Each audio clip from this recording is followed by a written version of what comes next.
Hey guys, how is everybody doing? Continuing on my Beverly Hills Cop review series, excuse me.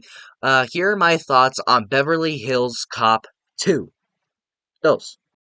Starting off with my positives on Beverly Hills Cop 2 is I do think that this movie does have another good idea of having Axel Foley going back to Beverly Hills from Detroit. Now, in the first movie, it was a very um, personal plot on why he went to Beverly Hills to track down the people that supposedly murdered his best friend, but he also had to question them. He was part of a case that was going on in Detroit that carried on to Beverly Hills, so he went there because of personal reasons.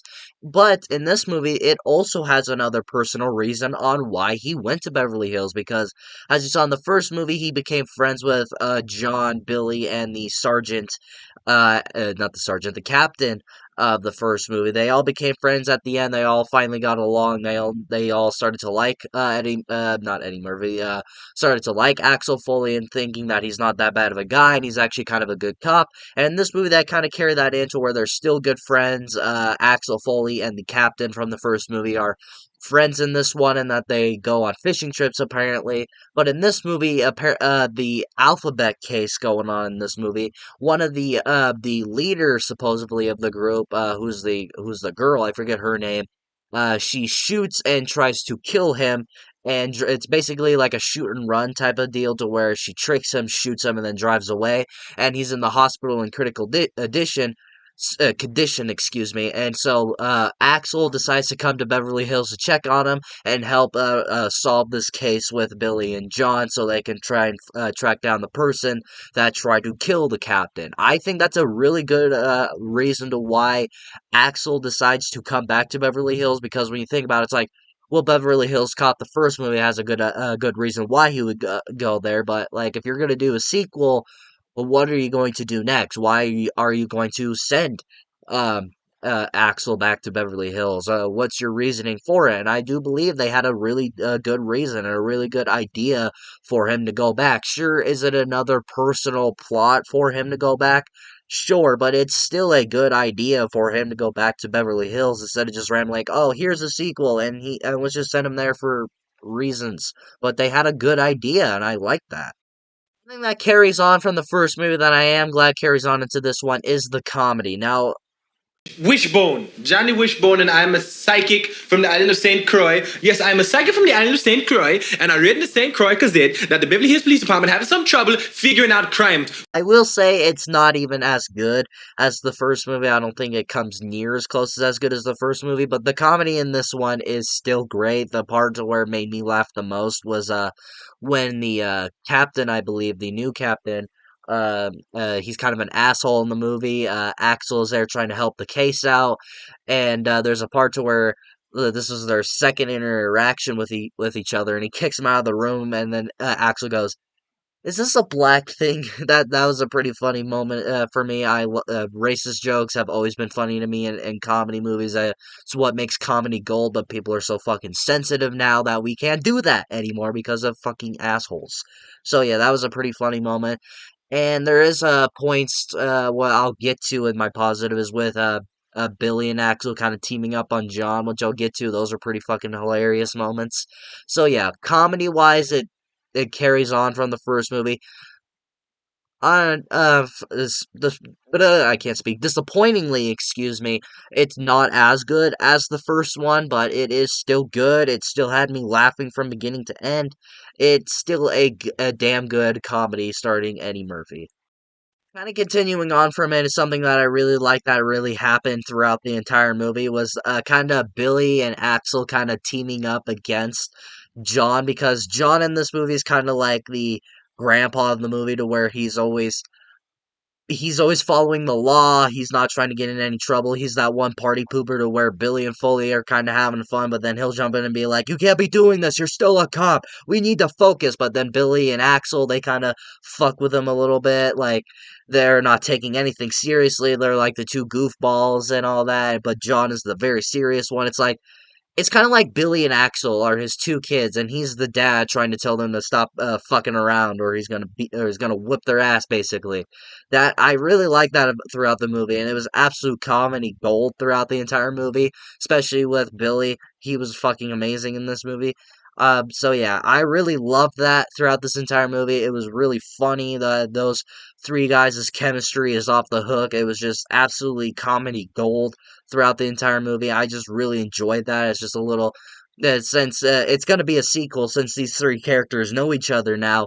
And when you carry that on, it's just like they better not fuck this up because if they do, it's not going to be funny. And thankfully they didn't, especially since those three have great chemistry. It's even greater.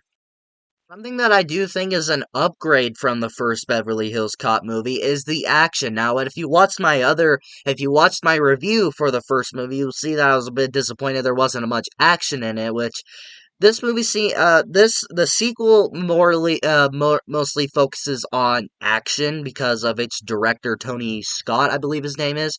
Rest in peace. I found out of his unfortunate death, so rest in peace to Tony Scott, if that is his name. I do remember he's the man that directed True Romance in the original Top Gun. I do believe that's his name. Please correct me in the comments below if I got that wrong. I do believe it's because he was the director of this movie, so once again, rest in peace. That was very unfortunate to learn. But yeah, I do believe the action in this one is better than in the first movie, but yet again, there wasn't a lot of action in the first movie. But this one is action packed from beginning to end, not like every few seconds, but there is still great action going on. And again, I do believe it has to do with its director's choice with Tony Scott because he directed Top Gun, which is a very action-packed movie. That movie's about fucking planes, for God's sakes. So yeah, I think the action in this movie was a huge upgrade from the first movie because there wasn't much action in the first one. So I do think that what the first movie did better with was the comedy, and the sequel did better with was the action. So if you're looking for a more action-centric Beverly Hills Cop movie, then this movie's definitely for you. Moving on to my mixed aspects. Again, the villains. I just don't care for these villains. I will admit they're more memorable and they're more cooler, I guess I could say, than the first movie, but they're not as interesting. I don't think they're very interesting either. I do think they're a little bit more interesting than from the first movie, but that's still not a very high bar. They're not very memorable. The only thing that I remember is that the chick of the movie, the villain of the movie, is the wife of the villain of Rocky Four. I forget his name for some reason. Drago. The wife of Drago in Rocky Four is the main villain in this movie. That's mostly the only notable thing about these villains, and the only reason I find them more interesting is one because of that reason, and they're also bank rob they're all robbers. They do heists a lot. They like at the beginning of the movie they robbed a jewelry store. Towards the end of the movie they robbed a bank, and actually they robbed a bank twice in this movie. So yeah, they pull a bunch of heists, and that's really the only thing notable about these villains is that they are villains that do heists. That's the only notable thing about them. Now moving on to my negatives, and I only have one negative, but it is a huge issue for me. This sequel just feels way too much of a rehash of the first movie. There's so many moments in this movie to where it's like beat for beat the same thing of the first movie. Like I said with my positives, this movie has a good idea of bringing Axel to Beverly Hills. It's because of a very personal reason. Well, the first movie had a personal reason. Well, there's this captain that doesn't really like Axel and doesn't really want him being there, doesn't want him solving the case. I wonder where that happened before. Fuck, man, they do the same thing like the first movie. You know the part where where Axel brings Billy and John to a strip club? They do the same exact thing in this movie. Just like little small moments from the first movie, they just end up doing it again. It's just like, did you just run out of ideas? Did you just want to just show that Axel's the same old Axel and he's going to be doing the same old shit? Then do other things. You don't have to copy things from the original movie. Like, a sequel is meant to be something different, right? Mostly, anyways. But when you just do the same thing as that first movie, then that kind of ruins it. Again, there could be defenders out there saying, well, it's actually not the same movie. There's completely different movies. But when I was watching it, I noticed key moments that were just right out of the first movie. It's just like, well, that's nothing original. I already watched that already. If I wanted to watch it again, I would just put in the first movie again. Actually, I would have rather done that. But yeah, again, it's one little negative, but it just really bothered me throughout the movie. It's that there was just so many moments that just took key parts out of the original film. All in all, guys, I do think Beverly Hills Cop 2 is a very solid follow up to that first movie. I don't think it's anywhere as good as the first movie. I don't think it's close to being as good as the first movie. I just think this is a very solid follow up to that first movie. It's, again, nowhere great as that first movie, but it's a very solid sequel to this franchise. And if you are looking for a more action packed Axel Foley movie, then this movie is definitely going to be for you. If you're not really looking for too much comedy, this movie's definitely for you. So if you're looking for a more action centric Beverly Hills Cop movies with Axel Foley, then this ride is definitely for you. But for someone who just who loves that original movie, I just think this is just a fine follow up to that first movie. What do you guys think about Beverly Hills Cop 2? Have you seen it? What do you think about it? Do you like this movie? Do you not like this movie? Do you prefer it over the first one? Let me know in the comments below and we shall talk about it. If you like this video, like it. If you loved it, subscribe, hit the bell notification so you will get notified for all of my latest videos and for the rest of my Beverly Hills Cop reviews and my ranking whenever I decide to have that come out. Thank you all so much for watching, and as always, I will see you all in the next one.